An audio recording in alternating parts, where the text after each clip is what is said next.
एक सिंपल सवाल आपसे पूछता हूँ, यदि आप साल के 30 लाख रुपए कमाते हैं तो अननेसेसरली 5 से 7 लाख रुपए टैक्स में दे देते हैं, तो ऐसे में आप डॉक्टर हो या फिर गवर्नमेंट के साइलेंट पार्टनर। हर साल मार्च के महीने में मुझे 3 तरह के डॉक्टर्स मिलते हैं। पहला, डॉक्टर स्वप्निल कुछ मुझे ऐसा बताइए जिससे मेरे टैक्स सेविंग हो जाए। और दूसरी तरह के लोग वो बोलते हैं, डॉक्टर स्वप्निल सीए सब कुछ हैंडल कर रहे हैं, ऑनेस्टली मुझे कुछ भी नहीं पता।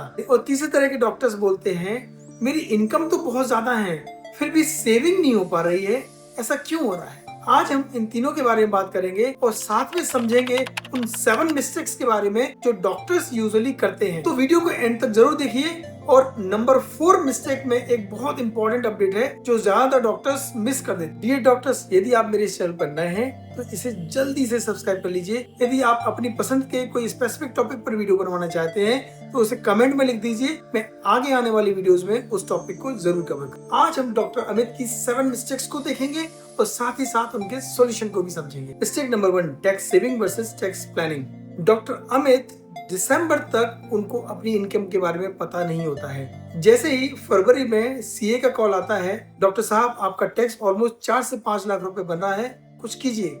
ऐसे में आप क्या करते हैं, एक रैंडम ईएलएसएस ले लेते हैं, एंडोमेंट प्लान ले लेते हैं, पॉलिसी लो रिटर्न इंश्योरेंस पॉलिसी ले लेते हैं। एज ए रिजल्ट आप टैक्स तो बचा लेते हैं लेकिन अपनी वेल्थ डिस्ट्रॉय कर लेते हैं। डिफरेंस समझिए, यदि doctor Amit properly tax planning करते हैं तो वो एटीसी प्रॉपरली ऑप्टिमाइज करेंगे, हेल्थ इंश्योरेंस यानी कि एटीडी का बेनिफिट ले सकते हैं, क्लिनिक इक्विपमेंट डेप्रिसिएशन क्लेम कर सकते हैं, जेन्युइन बिजनेस एक्सपेंशन क्लेम कर सकते हैं और होम लोन इंटरेस्ट डिडक्शन का बेनिफिट ले सकते हैं। डॉक्टर साहब आप अपनी सर्जरी तो प्लान करते हैं, एक बार टैक्स को भी प्रॉपरली प्लान करके देखिए। आपका ईयर एंड का 4 से 5 लाख रुपए का शौक 1 से 2 लाख रुपए में कन्वर्ट हो सकता है। मिस्टेक नंबर 2, क्लिनिक और पर्सनल अकाउंट को मिक्स कर देना।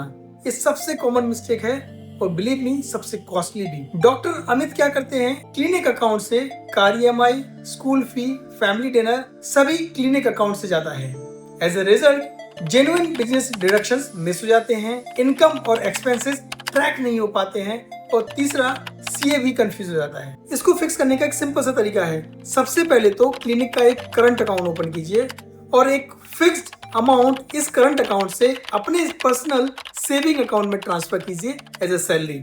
और तीसरा, जितने भी आप 3 एक्सपेंसेस करते हैं वो आप करंट अकाउंट से करिए। और इस एक सिंपल स्टेप से आपके सीए का काम भी बहुत आसान हो जाएगा और आप भी जेन्युइन बिजनेस डिडक्शंस क्लेम कर पाएंगे। Mistake number 3, wrong business structure. ये एक एडवांस पॉइंट है लेकिन बहुत ही पावरफुल है। At present doctor Amit sole proprietor है। जो भी क्लिनिक की इनकम आती है वो डॉक्टर अमित के अकाउंट में शो होती है, यानी कि उनको पूरा टैक्स देना पड़ता है। As per latest tax regime यदि हम देखें तो 24 लाख के ऊपर जो भी आपकी इनकम आती है उस पर 30% टैक्स लगता है। तो आप अज्यूम कर पाएंगे कि 40 लाख रुपीस पर कितना टैक्स पे डॉक्टर अमित को करना पड़ेगा। यदि हम इसको प्रॉपर्ली स्ट्रक्चर करें तो सबसे पहले अपने स्पाउस के साथ में एक पार्टनरशिप अकाउंट बनाइए यदि लीगली वायबल है तो। दूसरा, आप एलएलपी स्ट्रक्चर का भी यूज कर सकते हैं। तीसरा, एचयूएफ अकाउंट का बेनिफिट भी ले सकते हैं। ऐसे में आपकी इनकम 2 से 3 लोगों में डिस्ट्रीब्यूट हो सकती है और टैक्स आपको लोअर स्लैब्स के अकॉर्डिंगली लगेगा। लेकिन यहाँ पर एक इम्पोर्टेंट डिस्क्लेमर है, हर किसी की सिचुएशन अलग होती है, इसे ब्लाइंडली मत करिए, लेकिन इसके बारे में अवेयरनेस होना बहुत जरूरी है। आज ही अपने सीए से पूछिए कि मेरा करंट स्ट्रक्चर टैक्स ऑप्टिमाइज है या नहीं। मिस्टेक नंबर 4, सेक्शन 44 एडीए को इग्नोर करना। ये एक हिडन जेम की तरह है। मोस्ट ऑफ द डॉक्टर्स इसको जानते नहीं हैं और यदि जानते भी हैं तो इसे प्रॉपरली समझते नहीं हैं। सेक्शन 44 एडीए मतलब presumptive taxation for professionals. Financial year 2025-26 के न्यू रूल के अकॉर्डिंगली यदि आपके gross receipts more than 50 lakh हैं तो आप इसे ऑप्ट कर सकते हैं। और वहीं पर यदि 95% ट्रांजैक्शंस ऑनलाइन हुए हैं या फिर बैंकिंग चैनल के थ्रू हुए हैं तो ये लिमिट बढ़ के 75% तक हो जाती है। अब ये काम कैसे करता है, मान लीजिए डॉक्टर अमित के gross receipts more than 40 lakh rupees हैं, तो यहाँ पर नॉर्मल तरीके से यदि वो टैक्स फाइल करते हैं, यहाँ पर उनको एक्सपेंसेस को शो करना पड़ेगा, उनको रिकॉर्ड्स मेंटेन करने पड़ेंगे और ऑडिट की रिस्क अलग से रहती है। वहीं पर यदि वो सेक्शन 44 एडीए को यूज करते हैं तो डायरेक्टली 40 लाख में से 20 लाख रुपीस को इनकम मान लिया जाएगा और remaining 20 lakh rupees tax free, no question asked. और ऊपर से एटीसी एटीडी के बेनिफिट्स अलग से मिल जाते हैं। ध्यान रहे यहाँ पे कंपैरिजन जरूरी है। यदि आपके एक्सपेंसेस 50% से ज्यादा हैं तो नॉर्मल मेथड बेटर हो सकती है, लेकिन अगर ये फिट होता है तो ये एक तरह से गेम चेंजर साबित होता है। इंश्योरेंस को इन्वेस्टमेंट समझना। मार्च के महीने में आपके पास एक कॉल आता है, डॉक्टर साहब यदि आपको टैक्स बचाना है तो ये पॉलिसी ले लीजिए। और आप एक एंडोमेंट प्लान लेते हैं, वो भी 20 साल का, या फिर यूलिप ले लेते हैं और 4 से 5% के रिटर्न में फंस जाते हैं। यहाँ पर आप 45 से 50 हजार रुपए का टैक्स तो बचा लेते हैं, लेकिन 1.5 लाख का एनुअल प्रीमियम आप 20 इयर्स तक लॉक कर देते हैं, वो भी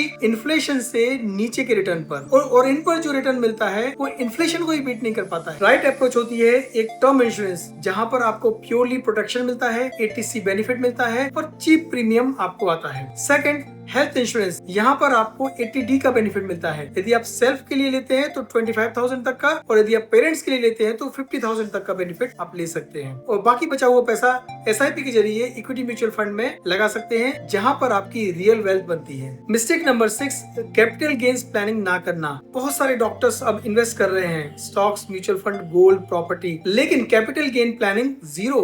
इसको हम एक एग्जांपल से समझते हैं। डॉक्टर में एक इक्विटी म्यूचुअल फंड को 11th महीने में उसे सेल कर देते हैं, तो यहाँ पर उनको 20% का शॉर्ट टर्म कैपिटल गेन लग जाता है। वहीं पर डॉक्टर अमित 1 महीने और रुक जाते तो वहां पर लॉन्ग टर्म कैपिटल गेन के अकॉर्डिंगली 1.25 लाख तक का प्रॉफिट टैक्स फ्री हो जाता है और उसके ऊपर के प्रॉफिट पर 12.5% का टैक्स लगता है। सिर्फ 30 दिनों की वजह से हजारों रुपए का extra tax. Mistake number 7, retirement planning और टैक्स प्लानिंग को अलग समझना। ज्यादातर डॉक्टर्स टैक्स प्लानिंग तो करते हैं लेकिन रिटायरमेंट बिल्ड नहीं करते हैं। इन्हें अलग मत समझो। PPF जहां पर आपको ATC का बेनिफिट मिलता है, गारंटीड रिटर्न्स मिलते हैं और टैक्स फ्री रिटर्न्स मिलते हैं। वहीं पर NPS में आपको ATCCD का बेनिफिट मिलता है और यहाँ पर भी आपको एडिशनल 50,000 का डिडक्शन मिलता है। और इक्विटी SIP यहाँ पर आपको लॉन्ग टर्म कंपाउंडिंग का बेनिफिट मिलता है और long term capital gain friendly भी है। ये सिर्फ टैक्स टूल्स नहीं है, ये फाइनेंशियल फ्रीडम के बिल्डिंग ब्लॉक्स हैं। एक डॉक्टर जो 30 इयर्स की एज में 10,000 की SIP स्टार्ट कर देता है, वो 60 की एज में करोड़ का कॉर्पस बिल्ड कर लेता है। तो बिलीव मी, यदि आपने ये नहीं किया तो टैक्स बचाने का